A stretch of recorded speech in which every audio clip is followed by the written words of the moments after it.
प्यारे बच्चों, आज की इस वीडियो में हम एक और महत्वपूर्ण डिसऑर्डर फिनाइल कीटोनूरिया के बारे में आवश्यक जानकारी प्राप्त करेंगे।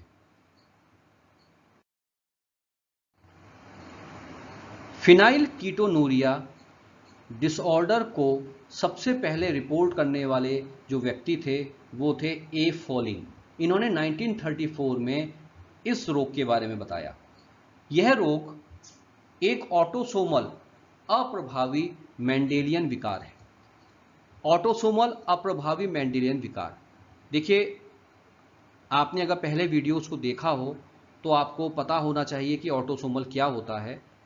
हमारे शरीर में टोटल 46 गुणसूत्रों में 44 गुणसूत्र ऐसे होते हैं जिनको हम ऑटोसोम गुणसूत्र कहते हैं, और ये गुणसूत्र हमारे शरीर के सभी लक्षणों को नियंत्रित करने का काम करते हैं। हमारी लंबाई, हमारी चौड़ाई, बालों का रंग, आंखों का रंग, ये सभी लक्षणों को नियंत्रित करते हैं। लेकिन दो गुणसूत्र, चाहे वो XX हो चाहे वो XY हो, ये जो दो गुणसूत्र हैं ये गुणसूत्र कहलाते हैं लिंग गुणसूत्र, जो हमारे शरीर के सेक्स का डिटर्मिनेशन करते हैं, लिंग का निर्धारण करते हैं। अगर XX है तो फीमेल है और XY है तो मेल है। तो ये जो फिनाइल कीटोनूरिया रोग है, डिसऑर्डर है, ये एक ऑटोसोमल बीमारी है, अर्थात इन 44 गुणसूत्रों से रिलेटेड बीमारी है। ये एक अप्रभावी बीमारी है। आप जानते हैं कि किसी भी लक्षण के दो एलील्स हो सकते हैं, एक प्रभावी और एक अप्रभावी। तो ये बीमारी अप्रभावी एलील से रिलेटेड है और ये एक मेंडेलियन विकार है, अर्थात इसका वंशागत होना मेंडल सिद्धांतों पर आधारित है। अब चूंकि मैंने आपसे कहा कि ये रोग एक ऑटोसोमल डिजीज है, तो स्वाभाविक सी बात है कि हमारे शरीर में 22 जोड़ी जो गुणसूत्र हैं, 22 जोड़ी कहो या 44 गुणसूत्र कहो, क्योंकि आप जानते हैं कि हर गुणसूत्र जोड़ी में होता है। तो 22 जोड़ी जो हैं, उन 22 जोड़ियों में जो 12वीं जोड़ी का गुणसूत्र है, जो 12वीं जोड़ी का गुणसूत्र है, उस पर स्थित जीन में उत्परिवर्तन होने से ये रोग प्रकट होता है। मैंने आपको पहले भी कई वीडियोज में बात को बताया है कि जैसे मान लीजिए पहली जोड़ी का गुणसूत्र ये है, दूसरी जोड़ी के दो गुणसूत्र ये हैं, तीसरी जोड़ी के दो गुणसूत्र ये हैं, चौथी जोड़ी के दो गुणसूत्र ये हैं, पांचवी, छठी, सातवीं, आठवीं, इस प्रकार से 22 जोड़ियां होंगी, और वो 22 जोड़ियां मतलब टोटल 44 ऑटोसोम। तो ये 22 जोड़ी जो हैं उनमें से जो 12वीं जोड़ी है उसके जो गुणसूत्र हैं, 12वीं जोड़ी के जो दो गुणसूत्र हैं, उन गुणसूत्रों में उत्परिवर्तन होने से ये रोग प्रकट होता है। ये जो रोग है आपका, ये रोग एक जन्मजात रोग है, बाय बर्थ आपको ये रोग, क्योंकि वंशागत होता है तो बाय बर्थ आपको ये रोग अपने पैतृक से मिलता है।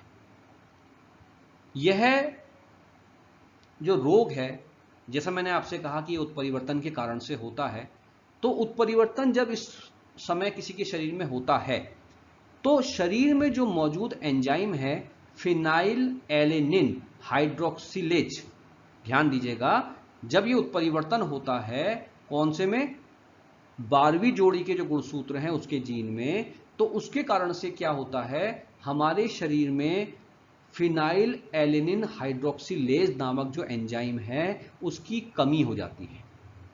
अब ये एंजाइम क्या है?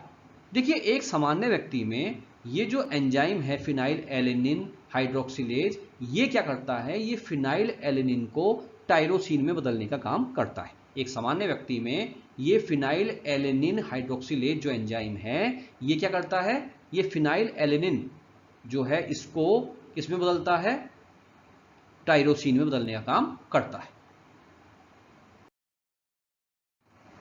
अब देखिए, जब शरीर में इस एंजाइम की कमी होगी, फिनाइल एलेनिन हाइड्रोक्सिलेज एंजाइम की कमी होगी, तो स्वाभाविक सी बात है कि फिनाइल एलेनिन टायरोसिन में नहीं बदल पाएगा, और जब ये नहीं बदलेगा तो फिनाइल एलेनिन की मात्रा क्या होगी, हमारे रुधिर में और ऊतक द्रव में क्या होने लगेगा, ये इकट्ठा होने लगेगा, कलेक्ट होने लगेगा, क्योंकि अब ये टायरोसिन में तो बदल ही नहीं पा रहा, जिसके कारण से क्या होगा, रक्त में और ऊतक द्रव में इस फिनाइल एलेनिन की मात्रा क्या होगी, बढ़ जाएगी, और जब मात्रा बढ़ेगी तो ये फिनाइल पायरुविक अम्ल और अन्य व्युत्क्रमों में परिवर्तित हो जाएगा।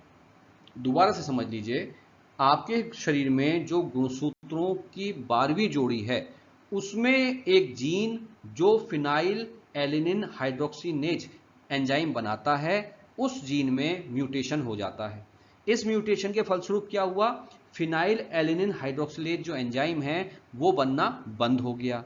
उसके बनने के कारण से होता क्या था, फिनाइल एलिनिन टायरोसिन में बदलता था, लेकिन अब जब वो एंजाइम बनना बंद हो गया, उस एंजाइम की कमी हो गई, तो फिनाइल एलिनिन टायरोसिन में बदलना बंद हो गया, जिसके कारण से शरीर में फिनाइल एलिनिन की क्या हो गई, अधिकता हो गई। और ये फिनाइल एलिनिन कन्वर्ट होने लग गया किसमें, फिनाइल पायरुविक अम्ल और अन्य व्युत्क्रमों में। और जब ये फिनाइल एलिनिन और इसके व्युत्क्रम शरीर में इकट्ठे होने लग गए, तो उसकी वजह से फिनाइल कीटोनूरिया नामक डिसऑर्डर हमारे शरीर में पैदा हुआ। अब देखिए, जब ये रोग किसी व्यक्ति को हो जाता है, डिसऑर्डर हो जाता है, तो उसके शरीर पे क्या प्रभाव पड़ता है। मस्तिष्क में इसके एकत्र हो जाने से मेंटल रिटार्डेशन हो जाता है, जिस कारण मस्तिष्क का विकास नहीं होता और बच्चा मंदबुद्धि रह जाता है। देखिए, जैसे मैंने आपसे कहा कि फिनाइल एलिनिन जो है वो रुधिर में और ऊतक द्रव में उसकी मात्रा बढ़ती जा रही है। ये रुधिर मस्तिष्क में भी जाता है, आप समझ रहे हैं, मस्तिष्क में भी तो रुधिर जाता है, और रुधिर जब मस्तिष्क में जाएगा तो मस्तिष्क में भी ये फिनाइल एलिनिन क्या होगा, इकट्ठा होने लगेगा। और जब ये मस्तिष्क में इकट्ठा होता जाएगा तो मेंटल रिटार्डेशन की प्रॉब्लम आ जाती है। ऐसे बच्चे का जो मानसिक स्तर है वो बहुत कम होता है, आईक्यू लेवल बहुत कम होता है, क्योंकि उसके मस्तिष्क का विकास नहीं हो पाता, और ऐसे बच्चे को हम मंदबुद्धि के नाम से जानते हैं। दूसरा क्या होता है कि पैरों की पेशियों और उपास्थि में डिफेक्टिविटी आ जाती है, वो डिफेक्टिव हो जाते हैं पैरों की पेशियां और उपास्थियां, जिसकी वजह से इस रोग से पीड़ित जो व्यक्ति होता है वो ठीक ढंग से चल नहीं पाता, उसे चलने में परेशानी का सामना करना पड़ता है। और इसके अलावा फिनाइल एलिनिन जो रुधिर में मौजूद है अधिक संख्या में, उसको वृक्क जो है पूरी तरीके से अवशोषित नहीं कर पाता।